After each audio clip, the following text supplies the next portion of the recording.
Halo teman-teman, perkenalkan nama saya Egede Yuda Putra Putra dengan absen 84 dari kelompok 7.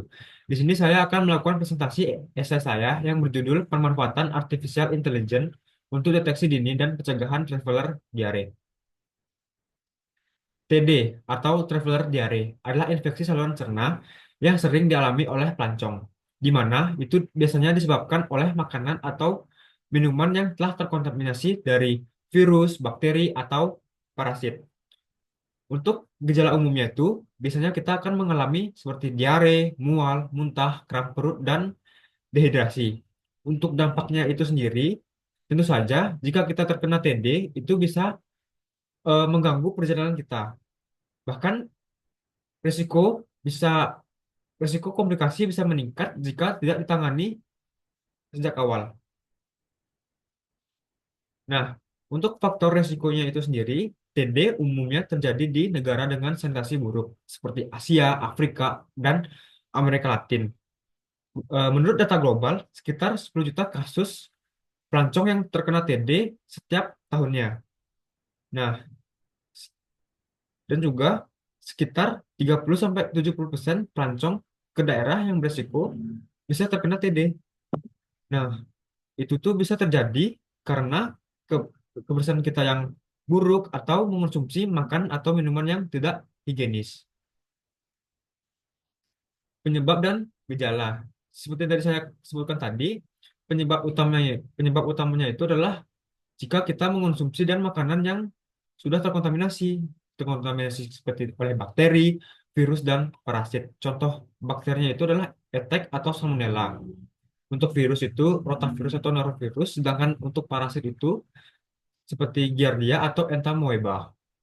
Nah, gejalanya itu umumnya muncul 6 sampai 72 jam setelah kita terkena paparan. Itu juga tergantung dari patogen yang kita kena.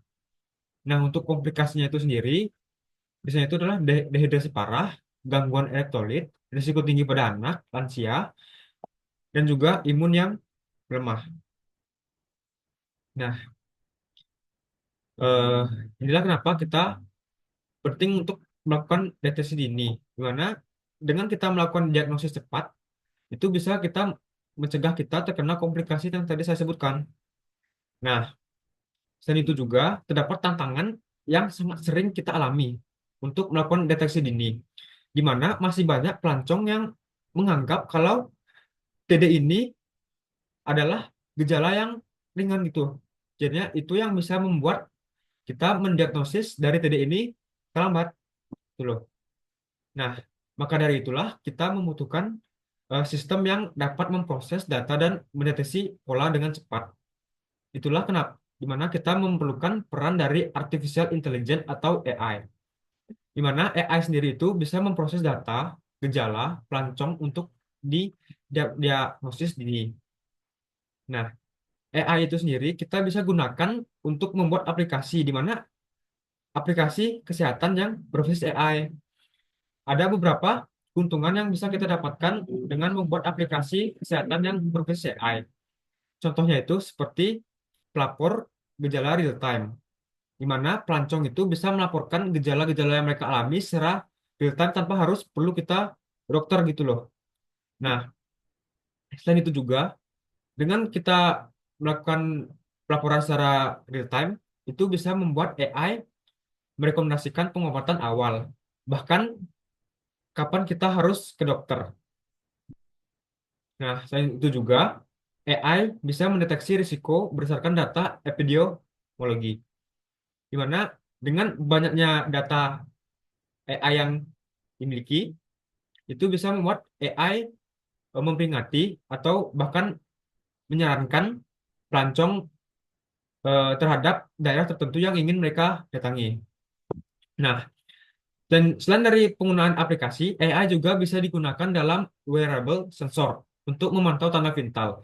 Contohnya itu seperti memasukkan AI ke dalam jam tangan pintar atau smartwatch, di mana dengan kita menggunakan smartwatch itu, kita bisa memantau seperti suhu tubuh kita, detak jantung, dan lain sebagainya macamnya. Nah, selain dari tadi keuntungan yang telah kita dapatkan dari penggunaan AI, tentu saja kita juga memiliki tantangan. Nah, tantangan itu sendiri adalah keterbatasan data di negara berkembang.